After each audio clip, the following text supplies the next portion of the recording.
আসসালামু আলাইকুম সবাইকে গাইডেন্স ক্যাডেট কোচিং এর নতুন একটি ভিডিওতে স্বাগতম। আজকে আমি উপস্থিত হয়েছি গাইডেন্স ক্যাডেট কোচিং এর অন্যতম মেধাবী শিক্ষার্থী জুবায়ের আকান সামিকে নিয়ে। সামি 2025 সাল ক্যাডেট কলেজ ভর্তি পরীক্ষায় অংশগ্রহণ করে এবং লিখিত পরীক্ষায় কৃতকার্য হয়েছে আলহামদুলিল্লাহ। তো আমরা মূলত আজকে জুবায়ের আকান সামির ভাইবা পরীক্ষাটাও ইতিমধ্যে শেষ হয়েছে। তো ভাইবা পরীক্ষার আসলে অভিজ্ঞতাটা কেমন ছিল এই বিষয় নিয়ে একটু জুবায়ের আকান সামির সঙ্গে কথা বলবো। আমি কথা না বাড়িয়ে জুবায়ের আকান সামিকে প্রথমেই আন্তরিক অভিনন্দন জানাচ্ছি তোমার ধন্যবাদ সফলতার জন্য। ধন্যবাদ ওয়েলকাম। তো সামি, আসলে মূলত আমি যেটা জানতে চাই যে তোমার আসলে ক্যাডেট ইন্ডেক্স নাম্বারটা কত? স্যার, আমার ক্যাডেট ইন্ডেক্স নাম্বারটা ছিল 1083000309। বাহ, আচ্ছা। তোমার ভাইবা ডেটটা কবে ছিল? স্যার, আমার ভাইবা ডেটটি ছিল 9 ফেব্রুয়ারি 2025 সাল। 9 ফেব্রুয়ারি। জি আচ্ছা, স্যার। তুমি কি ভাইবার আগে কি কেমন মানসিক অবস্থাটা কেমন? ভাইবার আগে থেকেই প্রস্তুতি নিয়েছিলাম যে আচ্ছা। ভাইবার দিন কি করব বা কি বলবো। এর জন্য আমি সকালে উঠেই ফজরের নামাজটা আদায় করি। ফজরের নামাজ আদায় করার পরে আমি আমার পুরো পরিবার সহ প্রস্তুতি নেওয়া শুরু করি ভাইবার উদ্দেশ্যে রওনা দেওয়ার জন্য। আমাদের ভাইবার ঠিকানাটা ছিল 25 ইস্ট রেজিমেন্ট, ঢাকা সেনানিবাসে। আমরা সকাল 8টার মধ্যেই সেখানে পৌঁছে যাই। সেখানে পৌঁছে গিয়ে আমাদের প্রত্যেকের যারা উপস্থিত ছিলেন প্রত্যেক ক্যান্ডিডেটকে একটা করে ভাইবার জন্য কুপন দেওয়া হয়। কুপন দেওয়ার পরে আমরা একটা বেসমেন্টের মতো ওইখানে যাই। ওইখানে আমাদের একটা ফর্ম ফিল আপ দেওয়া হয়। আমরা ফর্ম ফিল আপ করে ভাইবা বোর্ডের জন্য যাওয়ার জন্য ওইখানে বসি। আচ্ছা, এখানে তোমাকে একটু থামাচ্ছি আমি, জি স্যার। যে আসলে তোমার ভাইবাটা আসলে কয়টা থেকে ছিল? স্যার, আমার ভাইবাটা ছিল সকাল 8টা থেকে 10টা পর্যন্ত। সকাল 8টা থেকে 10টা এর মধ্যেই হবে। তো আসলে ভাইবার তো কমপক্ষে 45 মিনিট পূর্বে তোমাকে সেখানে উপস্থিত হতে হবে। হ্যাঁ। তো তুমি তো সেই অনুযায়ী উপস্থিত ছিলা। হ্যাঁ, জি স্যার। আচ্ছা, এরপর তোমাকে একটা কুপন দেওয়া হলো এবং কুপন নিয়ে তুমি ভেতরে প্রবেশ করলে এবং তারপর তোমাকে একটা ফর্ম দেওয়া হলো। Yes sir. Okay, fine. ফর্মটা আসলে কি বিষয়ে ছিল? স্যার, ফর্মটা ছিল আমার নাম, আমার বাবার নাম, আমার মার নাম, আমার বাবার স্যালারি কত বা আমার মায়ের স্যালারি কত, আমার বাবা মার পেশাগত যোগ্যতা বা শিক্ষাগত যোগ্যতা, এবং লাস্টের দিকে একটা ছিল যে আমি কেন ক্যাডেট কলেজে পড়তে চাই এই সম্পর্কে 3টি বাক্য লেখা। পরে লাস্টে সাইন দিয়ে কাগজটি এখানে যারা উপস্থিত ছিলেন তারা নিয়ে যায়। আচ্ছা, তো তুমি আসলে আমি যেটা জানতে চাচ্ছি জি স্যার। যে ওইখানে লাস্ট অপশন ছিল যে Yes, তুমি sir. কেন ক্যাডেট হতে চাও। Yes, এই sir. বিষয়ে তুমি যথাযথ একটা কারণ দেখিয়ে 3টা বাক্য লেখো। Yes sir. তুমি আসলে সেখানে কি লিখেছিলে মনে আছে কিনা? ইয়েস স্যার, আমার মনে আছে এখনো। আচ্ছা। ওইখানে আমি প্রথম বাক্যটি লিখেছিলাম সেখানে ক্যাডেট কলেজের নিয়ম শৃঙ্খলার জন্য। দ্বিতীয়ত লিখেছিলাম যে ক্যাডেট কলেজে আমরা পড়লে সেখানে দায়িত্ববান হতে পারবো, একটা আদর্শ নাগরিক হতে পারবো। তৃতীয়ত লিখেছিলাম যে সেখানে গেলে আমরা লিডারশিপ যে কোয়ালিটি গুলো আছে সেগুলো আমরা অর্জন করতে পারবো। খুব ভালো। আচ্ছা, তারপর আমরা স্যার এই কুপনটি দেওয়ার পরে আমাদের দুই রুমটির নাম ছিল হয়তো মৃত্যুঞ্জয় 25। সেখানে আমাদের দ্বিতীয় তলায় নিয়ে যাওয়া হয়।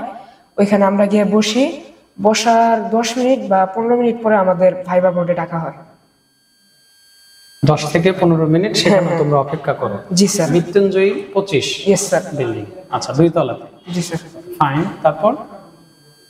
তারপর আমি বসার পর আমাকে ভাইবা রুমে ডাকা হয় এবং আমার বাবা মা যারা ছিলেন তারা একটি কক্ষ, কি নামটা আমার ঠিক মনে নেই, কিন্তু একটা কক্ষে নিয়ে যাওয়া হয় বাবা মা প্যারেন্টসদের। আমাদের ভাইবা বোর্ডে ঢুকে আমি সেখানে সালাম দিয়ে ঢুকে প্রবেশ আচ্ছা, করলাম। এখানে তুমি জাস্ট ভাইবাতে যখন প্রবেশ করবে Yes, sir. সেই সময় আসলে তোমার মনের অবস্থাটা কেমন ছিল? সেই সময় স্যার যুক্তিগত কারণে হালকা একটু নার্ভাস ছিলাম। হালকা একটু নার্ভাস। জি স্যার। ভাইবার যেহেতু আগে অনেকগুলা ভাইবা বোর্ডে ক্লাস করেছি, ছিলাম, প্রথম ছিল তো তাই একটু নার্ভাস ছিলাম হালকা। তারপর স্যার সেখানে আমাকে দরজায় দাঁড়ালাম, মে আই কামিন স্যার বললাম। মে আই কামিন স্যার বলার পরে তারা বললো যে আসো, ভিতরে আসো। ভিতরে এসে তাদেরকে সালাম দিয়ে সালাম দিলাম। তারা বসতে বললো আমাকে, আমি বসলাম। পরে স্যার প্রশ্ন করা শুরু করলো আর কি। আচ্ছা, ভাইবা বোর্ডে কতজন ছিল? ভাইবা বোর্ডে আমাদের তিনজন ছিলেন, দুইজন ছিলেন মূলত আর্মি অফিসার আর একজন ছিলেন একজন ক্যাডেট কলেজের টিচার। টিচার, জি স্যার। ফাইন। তোমাকে প্রশ্নটা আসলে কে শুরু করলো, টিচার নাকি আর্মি অফিসার? স্যার আমাকে মূলত প্রশ্নটা শুরু করেছে একজন আর্মি অফিসার, যিনি মাঝখানে বসা ছিলেন। আচ্ছা, জি স্যার। কি ধরনের প্রশ্ন জিজ্ঞেস করলো? প্রথমে আমাকে আমার নাম জিজ্ঞেস করলেন, আমার নাম বললাম, আমার নাম বলার পরেই বললেন যে তুমি কোন সাবজেক্টে সবচেয়ে বেশি ভালো। আমি বললাম ইংলিশ। পরে আমাকে বললো যে ইংলিশে তোমাকে ইন্ট্রোডিউস ইয়োরসেলফ ইন ইংলিশ। আমি ইন্ট্রোডিউস করলাম। পরে আমাকে জিজ্ঞেস করলো তোমার হবি কি, তুমি কি করতে চাও বড় হয়ে, এগুলা জিজ্ঞেস করলো। এগুলা জিজ্ঞেস করার পর আমি এগুলোর উত্তর দিলাম। দেওয়ার পরে বললো যে তোমার অ্যাচিভমেন্ট কি, তুমি বড় হয়ে কি হতে চাও। এগুলো বলার পরে আমি আবার জিজ্ঞেস করলো যে তুমি কেন ক্যাডেট কলেজে যেতে চাও। ক্যাডেট কলেজে যারা সিনিয়ররা আছেন তারা তো অনেক পানিশমেন্ট দিবে তোমাকে, তুমি কি ওখানে থাকতে পারবা বা তুমি কি ওখানে কান্নাকাটি করবা? আমি বললাম যে না স্যার, তারা তো আমাকে যদি পানিশমেন্টই দেয় ভুল শুধরাবার জন্য দিবে। এর জন্য আবার উনি জিজ্ঞেস করলেন একজন যদি তোমাকে পানিশমেন্ট দেয় তুমি কি তোমার মা বাবাকে কল করবা বা করবা? পরে আবার জিজ্ঞেস করলেন যে তুমি বড় হয়ে কি বড় হয়ে তুমি তো আবার সিনিয়র হবা, সিনিয়র হইলে তুমি জুনিয়রদের প্রতি কেমন আচরণ করবা, জুনিয়রদের মারবা নাকি বকা দিবা, তারা যদি দুষ্টমি করে কি করবা? জি স্যার। তো তখন তুমি এই বিষয়গুলো আসলে কিভাবে উত্তর করলে বা কি জবাব দিয়েছিলে, বা তোমার জবাবটা পেয়ে আসলে তারা কেমন, তাদের এক্সপ্রেশনটা কেমন ছিল? স্যার আমার যে জিজ্ঞেস বলছিল যে তুমি কেন ক্যাডেট কলেজে হতে চাও, আমি পরে বললাম যে ক্যাডেট কলেজে অন্যতম একটি শিক্ষা প্রতিষ্ঠান, যেখানে নিয়ম শৃঙ্খলা জন্য অনেক ব্যবস্থা আছে এবং যারা ওইখানে পড়ালেখা করে তারা বড় এক আদর্শবান কিছু হতে পারেন এবং তারা সর্বত্র দেশের কল্যাণে নিজেকে বিলিয়ে দিতে পারেন এবং ওইখানে যারা পড়েন তারা লিডারশিপ কোয়ালিটি যেগুলো আছে সেগুলা অর্জন করতে পারেন এবং ক্যাডেট কলেজে যারা পড়েন তারা নিয়ম শৃঙ্খলার মধ্যে দিয়ে নিজেকে গড়ে তোলেন। তাই সেখানে যারা ওঠেন তারা সর্বদা নিয়ম শৃঙ্খলা বজায় রাখেন এবং অন্যদেরকে নিয়ম শৃঙ্খলা বজায় রাখতে উৎসাহ দেন।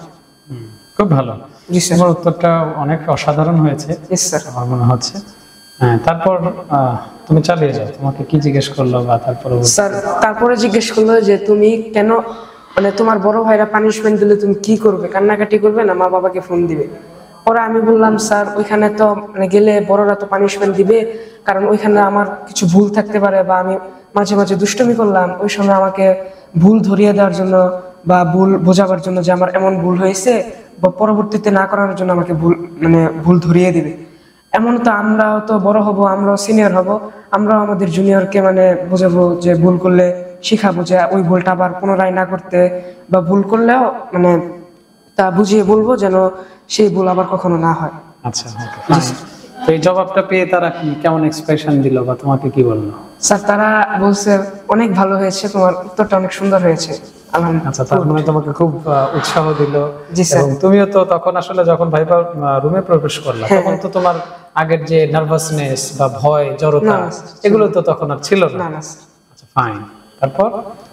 তারপর আমাকে জিজ্ঞেস করলো যে তুমি রাগ করলে কি করো এবং রাগ করলে কি ভাঙচুর করো বা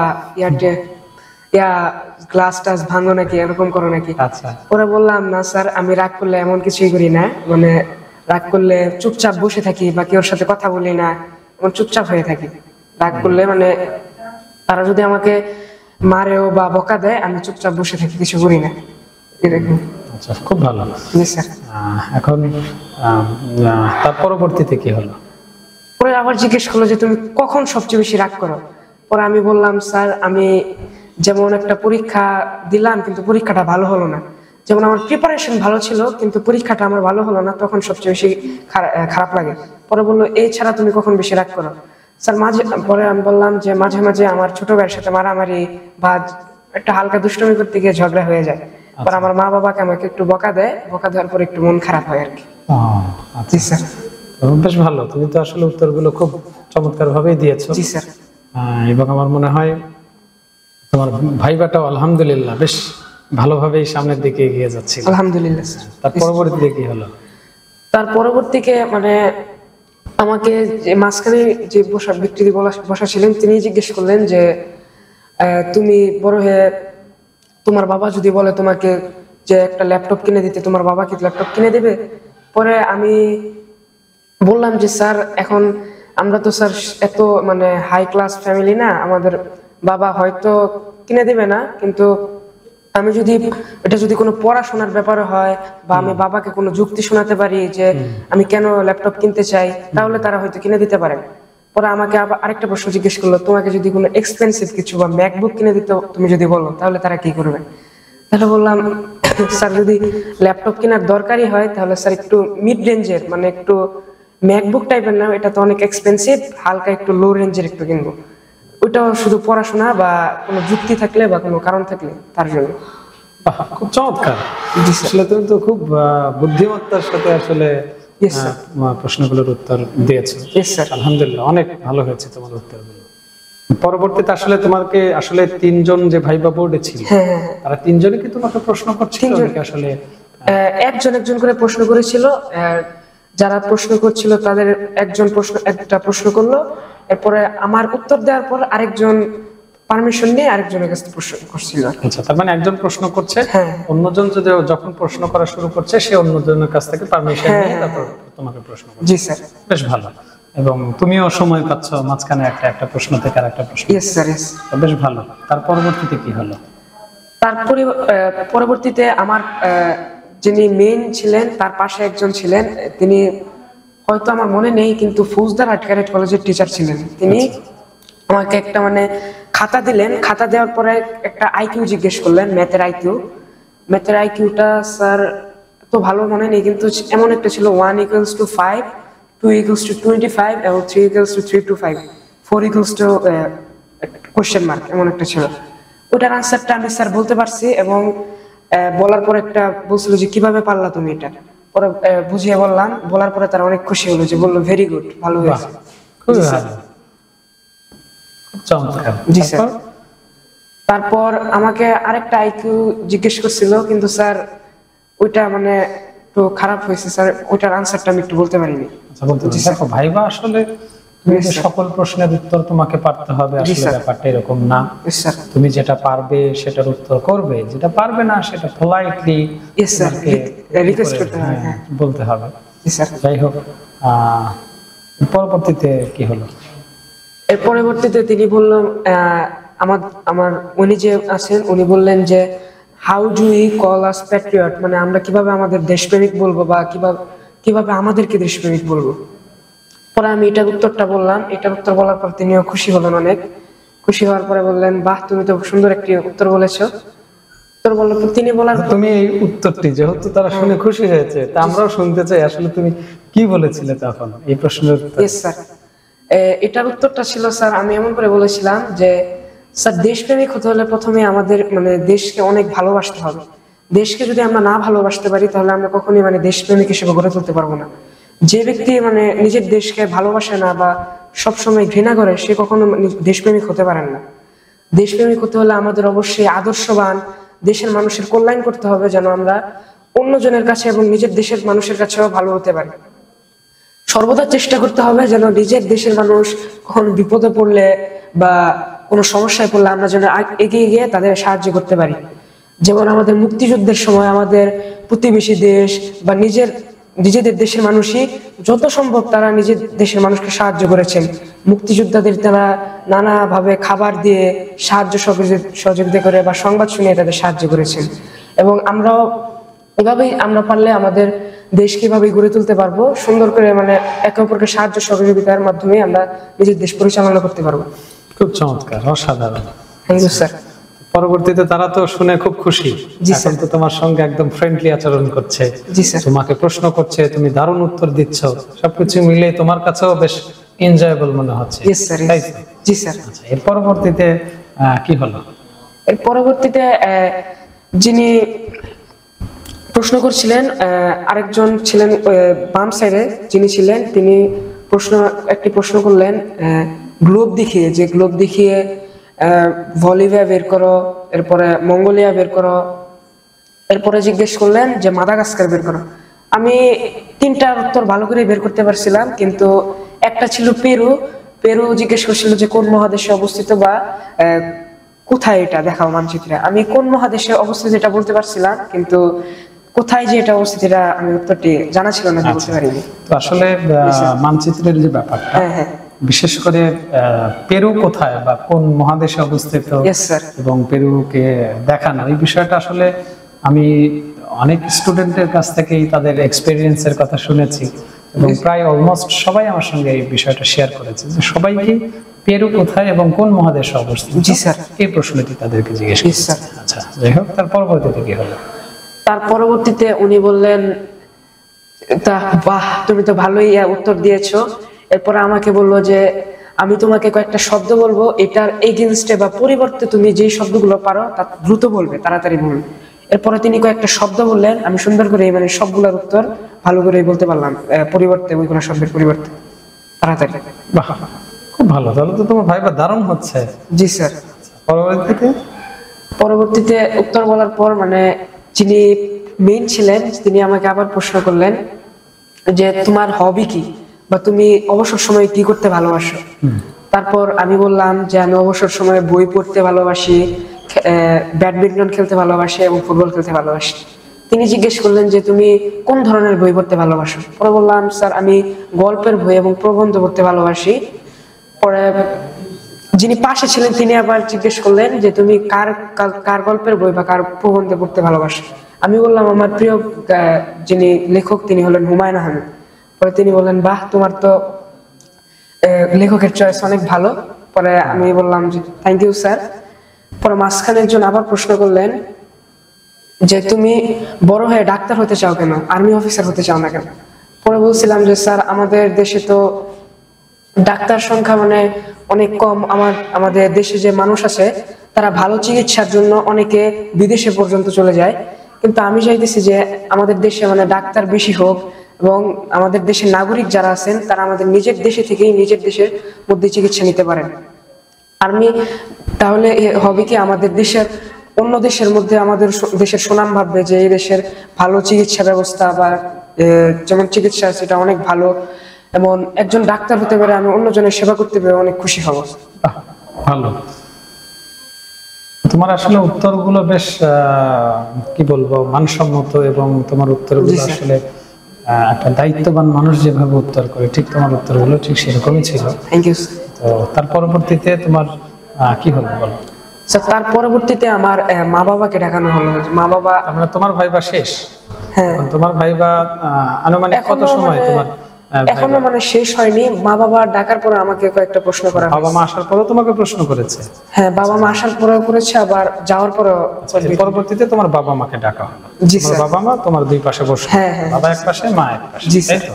এখন তখন তো তোমার সাহস আরো বেড়ে গেল, জি স্যার। তাই তো? Yes sir. Okay fine. তারপর বাবা মা আসার পর তাদেরকে কি জিজ্ঞেস করলো বাবা মা? আমার প্রথমে আমার বাবাকে জিজ্ঞেস করলেন যে কেমন আছেন। আমার বাবা উত্তর দিলেন। উত্তর দেওয়ার পরে বাবাকে জিজ্ঞেস করলেন যে আপনার নাম কি, আপনার মান্থলি স্যালারি কত। পরে আমার বাবা বললেন যে আমার স্যালারি এত। পরে বলার পরে জিজ্ঞেস করলেন যে আপনার তো স্যালারি এত বেশি না, আপনার কি চালাইতে এত কষ্ট হয়, মানে ফ্যামিলি চালাতে কষ্ট হয়। পরে স্যার বলছেন যে আমার আব্বু বলছেন যে স্যালারি কম হলেও তো ঢাকা শহর তো একটু চালাতে একটু হালকা কষ্ট হয়, কিন্তু আগে যখন স্যালারি আরো কম ছিল তখন দেখা গেছে মানে পুরো সংসার চালানোর পরও আরো 10,000 20,000 টাকা বেঁচে যাচ্ছে। কিন্তু স্যার এখন ছোট ছেলে আছে আবার বড় ছেলে আছে, এর জন্য একটু দুইজনের খরচ বহন করতে হালকা একটু কষ্ট হয়ে যায়। পরে তিনি আবার মাকে জিজ্ঞেস করলেন যে আপনার ছেলে কি আপনার সাথে রাত্রে একলা ঘুমাতে পারে নাকি আপনার সাথেই ঘুমায়। পরে আমার আম্মু উত্তর দিলেন যে আমার ছেলে মাঝে মাঝে একলা ঘুমায় যখন বেড়াতে যায় বা এতে যায়, কিন্তু প্রায়ই আমার সাথে মানে আমি এবং আমার ছোট ছেলে এবং বড় ছেলের সাথে একসাথে ঘুমায়। এটাই বললেন। আচ্ছা, ভালো। তার মানে তোমার বাবাকে শুধু এই প্রশ্নটাই জিজ্ঞেস করলো? আরো জিজ্ঞেস করেছে। বাবাকে আর কি জিজ্ঞেস করলো? আমার বাবাকে জিজ্ঞেস করেছিলেন যে আপনার ছেলেকে কেন ক্যাডেট কলেজে পড়তে যান। এরপরে জিজ্ঞেস করেছিলেন যে আপনার ছেলে যদি ক্যাডেট কলেজে যায় এবং ক্যাডেট কলেজে গিয়ে যদি অন্যের সাথে মারামারি হয়ে যদি আপনাকে ফোন করা শুরু করে তাহলে আপনি কি করবেন? তোর বাবা কি বললো? আমার বাবা বলল এখন তো স্যার এখানে দেখা যাচ্ছে মারামারি হলো, মারামারি তো স্যার এখানে তো টিচাররাও অনেক আদর যত্ন করে, টিচাররা বোঝাবে, এবং সিনিয়র ভাইরা আছেন যারাও বলবেন যে তোমরা মারামারি করো না বা দুষ্টুমি করো না। পরবর্তীতে মারামারি করলে কখনো ভালো কিছু করা যায় না, এমন টাইপের জিজ্ঞেস করে। খুব ভালো। তো তারপর তোমার আম্মুকে আর কোনো প্রশ্ন জিজ্ঞেস করলো? হ্যাঁ, আম্মুকে প্রশ্ন জিজ্ঞেস করছিল স্যার যে আপনার ছেলে কি কখনো একলা বাজারে যায়, বা বাজারে গিয়ে কি কি আনে, বা বাজারে কি দূরে কখনো গিয়েছে বাজার আনতে, এমন করে করেছে। যাই হোক, তোমার বাবা মাকে তো এই প্রশ্নগুলো জিজ্ঞেস করলো। হ্যাঁ, জি স্যার। তো এখন বাবা মা আসার পর তোমাকে কি জিজ্ঞেস করলো? বাবা মা আসার পরে জিজ্ঞেস করছে যে তুমি তো বই পড়তে ভালোবাসো, তোমার কি কোনো লাইব্রেরি বা কোনো গ্রন্থাগারে কোনো কার্ড আছে? পরে আমি জি বললাম, জি স্যার আমার আছে। আমার ভ্রাম্যমাণ লাইব্রেরি বা বিশ্ব সাহিত্য কেন্দ্রের যে লাইব্রেরি, সেটার একটা কার্ড আছে। বাবা বললো যে বাহ, চমৎকার, তুমি তো অনেক পড়তে ভালোবাসো। তারপর তিনি আমার মা বাবাকে বললেন যে আপনারা যেতে পারেন। বাবা মা চলে গেল। আচ্ছা, তো এর মাধ্যমেই তোমার আনুষ্ঠানিকভাবে তোমার ভাইভাটা শেষ সম্পূর্ণ হলো? জি স্যার। Yes sir. আচ্ছা, তো তারপর তুমি ভাইভা বোর্ড থেকে বের হয়ে আসলে। হ্যাঁ। পরবর্তীতে তোমার তো মেডিকেল ছিল? জি স্যার, মেডিকেল ছিল।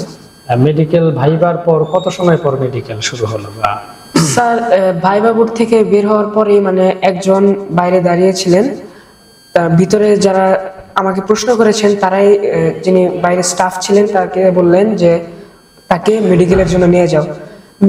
ভাইভা থেকে বের হওয়ার কমপক্ষে মনে হয় 2 থেকে 3 মিনিট পরে আমাকে মেডিকেলের জন্য পাঠানো হয়। মেডিকেলে পাঠানোর পর আমি সেখানে গিয়ে, স্টাফ আমাকে রাস্তা বলে দিল, রাস্তা বলার পর আমি ওখানে গিয়ে মেডিকেলের কক্ষের সামনে গিয়ে বসলাম। আচ্ছা, ফাইন। এখন তোমার মেডিকেল এক্সপেরিয়েন্সটা আমরা একটু শুনবো। জি স্যার। এখন মেডিকেল এক্সপেরিয়েন্সটা ওভারঅল কেমন ছিল? স্যার, মেডিকেল এক্সপেরিয়েন্স আলহামদুলিল্লাহ ভালো ছিল স্যার। বাহ, খুব ভালো। জি স্যার। এখন কি হলো, মেডিকেলে তুমি প্রবেশ করলে?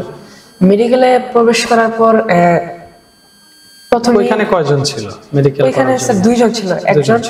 একজন ডাক্তার ছিলেন, একজন আর্মি অফিসার, কিন্তু মনে হয় উনিও ডাক্তার ছিলেন, আর্মি অফিসারের ডাক্তার। ফাইন। জি স্যার। তারপর কিভাবে শুরু হলো বলো? স্যার, প্রথমে যিনি ডাক্তার ছিলেন তিনি প্রথমে আমার চোখ পরীক্ষা করলেন। প্রথমে চশমা ছাড়া চোখ দেখাইতে পারলেন। আমি উপর থেকে নিচ পর্যন্ত আর কি 2-3 সারি পর্যন্ত বলতে পারছি, এরপরে বলতে পারিনি। এরপরে চশমা পরিয়ে দিলেন। চশমা পরানোর পর আরো অক্ষর ছিল নিচে অনেক, 6/6 আমার চোখের পাওয়ার নাকি, সেটা চেক করলেন। পরে আলহামদুলিল্লাহ স্যার, চশমা পরার পরে 6/6 আসলো স্যার। খুব ভালো। জি স্যার। এরপরে ভিতরে ঢুকানো হলো। ভিতরে ঢোকানোর পর আমাকে একটা স্ট্যান্ডের মতো ওইখানে দাঁড় করানো হলো। দাঁড় করানোর পর আমার প্রথমে হাইট মাপা হলো। হাইট মাপার পর তিনি বললেন যে তোমার হাইট তো 5.5 ফুট, তুমি তো ভালোই লম্বা। এরপরে আমাকে ওয়াইট মাপা হলো। ওয়াইট মাপার জন্য একটা মেশিন ছিল, মেশিনে দাঁড় করানো হলো। প্রথমে মেশিন দেখে আমিও ভয় পেয়ে গেছিলাম যে ওইখানে উঠতেছে 117। আমি মনে করছিলাম যে ওইটা কেজিতে হবে। পরে একটু ভালোভাবে ভাবার পরে বুঝলাম না যে ওইটা কেজিতে না, মনে হয় পাউন্ডে। 117 পাউন্ড আসছিল, বা কেজিতে মনে হয় 55 কেজি। 55 কেজি। প্রথমে আসলে 117 কেজি দেখে ভয় পেয়ে গেছি যে আমার ওয়েটটা এত বেশি। হ্যাঁ, তারপর পরবর্তীতে তুমি হয়তো খেয়াল করলে যে না, কেজিতে ছিল না। তো পরবর্তীতে তোমার স্বস্তি ফিরে আসলো। ফাইন। তারপর স্যার ওইখান থেকে হোয়াইট মেশিনের থেকে নামানো হলো। নামানোর পর আমার চেস্ট সাইজে ওইটা মাপানো হলো। চেস্ট সাইজ মাপানোর পর আমার কান, এরপরে নাক, মুখ, এগুলা চেক করলো। দাঁতও চেক করছে। দাঁত চেক করে যে দাঁতের মাঝখানে ফাঁক আছে নাকি। ফাঁক থাকলে একটু মনে হয় সমস্যা হয়। আমার দাঁতের মাঝখানে একটাই শুধু এখানে ফাঁক ছিল। পরে স্যারকে বললাম যে স্যার, আমার 2-3 সপ্তাহ আগে একটা দাঁত পড়েছিল, এই দাঁতটা আবার উঠছে। পরে বলছে না, তোমার তো ঠিকই আছে দাঁত। পরে বললাম থ্যাংক ইউ।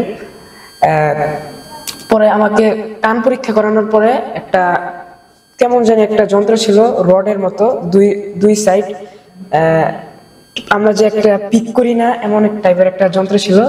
ওইটা দিয়ে টেবিলে একটা বাড়ি দিল। বাড়ি দেওয়ার পরে আমার কানের কাছে এনে ধরলো। ধরার পরে জিজ্ঞেস করলো তুমি কি কিছু শুনতে পাচ্ছ? পরে আমি বললাম জি স্যার, আমি শুনতে পাচ্ছি, মু করে মৌমাছির আওয়াজের মতো একটা কি নিয়ে আসছে। পরে আবার এমন করে আরেকটা নিয়ে এই কানে একটা বাড়ি দিয়ে এমন করে বললো যে এখানে কি শুনতে পাচ্ছ? পরে বললাম জি স্যার শুনতে পাচ্ছি, কিন্তু স্যার ডান কানের থেকে একটু হালকা কম আওয়াজ। পরে বললাম ঠিক আছে। পরে বললো যে তোমার তোমার শরীরে কি কোনো তোমার বার্থ মার্ক বা জন্ম দাগ এরকম কিছু আছে? পরে বললাম জি আছে। পরে বললো কোথায়, দেখাও তো। পরে বললাম যে স্যার আমার নাভির নিচে একটা জন্ম দাগ আছে। পরে বললো যে দেখাও। দেখালাম। পরে বললো যে তোমার হাতে পায়ে বা কোনো জায়গায় কি কোনো তিল আছে বা ইয়ে আছে? ওগুলো বললাম যে হ্যাঁ, আমার হাতে 2টা তিল আছে, যে এখানে 2টা তিল ছিল। আচ্ছা। দেখালাম। পরে দেখানো বললো বাহ। বলে বললো যে বসো। বসার পরে আবার উনি যিনি ছিলেন বসেছিলেন তিনি বললেন যে একটু দাঁড়াও তো। দাঁড়ানোর পরে বলো পুশ আপ দাও। বলে আমি দিলাম পুশ আপ 6-7টা দেওয়ার পরে আমাকে বললো আবার দাঁড়াইতে বললো। দাঁড়ানোর পরে বললো যে একটু থামিয়ে দিচ্ছি, তুমি কি পুশ আপটা আগে থেকে প্র্যাকটিস করেছিলে? জি স্যার, প্র্যাকটিস করেছিলাম। তো আসলে আমরা তো তোমাদের যখন মক ভাই বানি গাইডেন্স ক্যাডেট কোচিং এর পক্ষ থেকে তখনও তো এই বিষয়গুলো ইনস্ট্রাকশন তোমাদের দিয়েছিলাম যে তোমরা একটু পুশ আপটা শিখবা, পাশাপাশি তোমাদের যে প্রশ্নগুলো করছে এই প্রশ্নগুলোর মধ্যেও কিন্তু অনেক প্রশ্ন, ম্যাক্সিমাম প্রশ্নই কিন্তু আমরা তোমাদের বিভিন্নভাবে তোমাদেরকে জিজ্ঞেস করেছি। তো এই প্রশ্নগুলোর উত্তর তো তোমরা আগে থেকেই মোটামুটি অভ্যস্ত ছিলাম। এই জন্যই স্যার আমাদের ভাইভাটা সহজ হয়ে গেছে স্যার। আমার মতে স্যার আমার যে ক্যাডেট পরীক্ষা বা রিটেনে আসলো বা ভাইভাটা মোটামুটি ভালো হলো আলহামদুলিল্লাহ। এর পিছনে গাইডেন্সেরই সবচেয়ে বড় অবদান। Thank you so much. জি স্যার। আচ্ছা, তারপর পরবর্তীতে কি হলো? তুমি যখন মেডিকেলে পরবর্তীতে পরে স্যার আমাকে দাঁড় করানোর পর সিট আপ দিতে বললো। সিট আপ দেওয়ার পর আমি 10-11টা দেওয়ার পর বললো যে ঠিক আছে। পরে আমাকে আবার বসানো হলো। পরে যিনি বসেছিলেন কম্পিউটার নিয়ে উনি জিজ্ঞেস করলেন আমাকে যে তুমি কেন ক্যাডেট কলেজ পড়তে চাও? পরে আমি আগের মতো উত্তরটি বললাম। উত্তর বলার পরে বললো সেম কোয়েশ্চেনে আবার জিজ্ঞেস করলো যে তোমার বড় ভাইরা তো তোমাকে পানিশমেন্ট দিবে, পানিশমেন্ট দিলে তুমি কি করবে? বলে আমি উত্তর বললাম। তারা উত্তর শুনে বাহ বললো চমৎকার। পরে আমাকে বললো তুমি কি গান, কবিতা, আবৃত্তি বা কিছু করতে পারো? পরে বললাম যে গান বলতে পারি। পরে উনি বললেন কি ধরনের গান পারো? কি ধরনের গান পারো? পরে বলছেন যে রবীন্দ্রসঙ্গীত কি পারো? পরে বললাম জি পারি। পরে আমাকে একটা রবীন্দ্রসঙ্গীত জিজ্ঞেস করলো। আমি বললাম আমি 2 লাইন বললাম। 2 লাইন পড়ার বললেন যে ওকে ঠিক আছে। পরে আমাকে জিজ্ঞেস করলেন যে তুমি ক্যাডেট কলেজে ভাবো যে গেলা, ক্যাডেট কলেজে গিয়ে তোমাকে কিছু খেতে দিল। খেতে দেওয়ার পরে বললো যেমন ওইখানে গরুর মাংস ছিল, গরুর মাংস তোমার অ্যালার্জি, অ্যালার্জি হওয়ার পর তুমি গরুর মাংস খাওয়ার পরে অ্যালার্জি হয়ে গেছে, তুমি অনেক অসুস্থ হয়ে গেছো।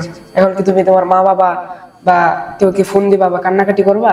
পরে আমি বললাম যে না স্যার, গরুর মাংস যদি আমার অ্যালার্জি থাকে তাহলে স্যার আমি ওটা যথাসম্ভব অ্যাভয়েড করার চেষ্টা করব, বা ওটার পরিবর্তে যদি অন্য কিছু থাকে তা খাওয়ার সর্বাত্মক চেষ্টা করব। গরুর মাংস যেহেতু আমার অ্যালার্জি, যদি খেতেই হয় তাহলে আমি একটা বা হাফ পিস এমন করে খাবো আর কি। পরে বললো যে তোমার যদি ধরো অ্যালার্জি হয়ে গেল এখন তুমি কি করবা? পরে বললাম যে স্যার অ্যালার্জি হয়ে গেল তো স্যার এখন কিছু করার নাই, এখন এটা অপেক্ষা করতে হবে যে অসুস্থ হলে যেমন অপেক্ষা করতে হয় ভালো হওয়ার জন্য, সুস্থ হওয়ার জন্য। পরে বললো তুমি কি তোমার মা বাবা বা ফোন দিবা বা কান্নাকাটি করবা? পরে আমি বললাম না স্যার, এখানে তো মানে মা বাবাকে ফোন দেওয়ার মতো কিছুই নাই। আমি আমার যে ক্লাস টিচার বা যিনি আমাদের দেখাশোনা করেন তাকে আমি বলবো যে আমার তো অ্যালার্জি হয়েছে, আমি এখন কি করতে পারি। তিনি আমাকে উপদেশ দিবেন বা অ্যাডভাইস দিবেন যে আমি কি করতে পারি, কি করলে অ্যালার্জিটা ভালো হবে, এরকম মানে উপদেশ দিবেন। বাহ, তোমার উত্তরগুলো আসলে সত্যিকার অর্থে অসাধারণ ছিল। জি স্যার। তো এরকম ভাবেই তো তোমার মেডিকেলটা সম্পূর্ণ হলো। Yes sir. তো মেডিকেল তো শেষ পর্যায়ে শেষ হয়ে গেল। Yes sir. তো পরবর্তীতে মেডিকেল থেকে বের হয়ে আসলে, বের হয়ে আসার পর আসলে কোনো ফর্মালিটিস ছিল কিনা বা তোমাদের আর কোনো আনুষঙ্গিক কোনো কাজ ওখানে ছিল? বের হওয়ার পরে স্যার বললো যে তুমি যেতে পারো। পরে যেতে যাওয়ার পরে আমি আরো 2 বার জিজ্ঞেস করলাম যে স্যার আমি যেতে পারি? পরে হ্যাঁ বললো যে তুমি তোমার জামা কাপড় পরে তুমি এখান থেকে যেতে পারো। বাইরে স্টাফ আছে, স্টাফদের জিজ্ঞেস করবে যে তোমার প্যারেন্টসটা কোথায়, তাহলে তুমি নিয়ে যাবে। পরে আমি বাইরে গেলাম, স্টাফের সাথে বললাম যে আঙ্কেল আমি এখন আমার তো মেডিকেল ভাইভা শেষ হয়েছে, আমি কি এখন মানে কোথায় যাব? স্টাফ বললেন যে তুমি কি জানি একটা কক্ষের নাম বললেন, যে গ্লাস সিট কি জানি একটা সেন্টার বলে এমন একটা কক্ষ বললেন। তিনি বললেন যে তুমি এখান থেকে 2 সিঁড়ি নিচে নামো। পরে এমন করে ইশারা করে বললেন ওই যে দেখতে পাচ্ছ যে বাংলাদেশের পতাকাটা, ওইটার ভিতর দিকে সামনে যাবে, দেখবে একটা গ্লাসের একটা কক্ষ আছে, ওইখানে যাবে, ওইখানে গিয়ে তোমার মা বাবাকে পেয়ে যাবে। পরে আমি ওই নির্দেশনা অনুসরণ করে স্যার প্রথমবার তো একটু মানে রাস্তা ভুল করছিলাম, পরে আবার নিচে যিনি ছিলেন তাকেও জিজ্ঞেস করলাম যে আঙ্কেল আমি কিভাবে এখান থেকে মানে আমার মা বাবার কাছে যেতে পারি। উনিও বললেন যে বাবা ঘুরে যাও। পরে ঘুরে গিয়ে আমি গ্লাসের দরজার সামনে পৌঁছালাম। আমার বাবা আবার গ্লাসের দরজার সামনে দাঁড়িয়েছিলেন আমার জন্য। পরে গেলাম, যাওয়ার পরে আমার বাবা আমাকে ক্লাস রুমেটার ভিতরে নিয়ে গেলেন। আচ্ছা, খুব ভালো। আসলে ওইখানে সার্বিক যে তোমার ভাইবা এক্সপেরিয়েন্স, আমি যদি এক কথায় তোমাকে জিজ্ঞেস করি যে আসলে তোমার ভাইবাটা আসলে কেমন ছিল, তুমি কি বলবে? স্যার আলহামদুলিল্লাহ স্যার, আমার ভাইবাটা মোটামুটি অনেক ভালোই ছিল। আচ্ছা, যাই হোক, এখন ভাইবা বিষয়টা আসলে দেখো, সকল প্রশ্নের উত্তর হয়তো দেওয়া সম্ভব হয় না, তবে সর্বাত্মক চেষ্টা করতে হবে নিজের উপস্থিত বুদ্ধিকে কাজে লাগিয়ে কিভাবে সুন্দর একটা সামঞ্জস্যপূর্ণ একটা উত্তর দেওয়া যায়। তা আমার মনে হচ্ছে তোমার কথা শুনে যে তোমার ভাইবাটা আসলে আলহামদুলিল্লাহ অনেক ভালো হয়েছে।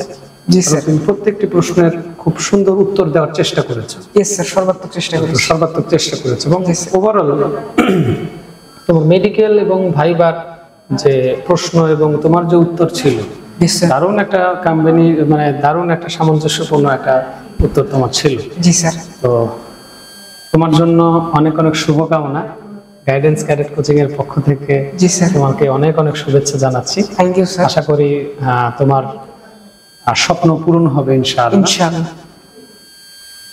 প্রিয় দর্শক, আমরা আসলে এত সময় আমাদের অত্যন্ত মেধাবী মুখ আমাদের সামির ভাইবা এক্সপেরিয়েন্স শুনলাম। তো আমরা সবাই আমাদের সামির জন্য দোয়া করব, আমাদের সামি যেন তার চূড়ান্ত যে স্বপ্নটা যেন পূরণ হয়, এই জন্য আমরা সবাই তার জন্য দোয়া করব। আবারও হয়তো আমাদের দেখা হবে নেক্সট কোনো ভিডিও। সে পর্যন্ত সবাই ভালো থাকবেন, সুস্থ থাকবেন। আসসালামু আলাইকুম।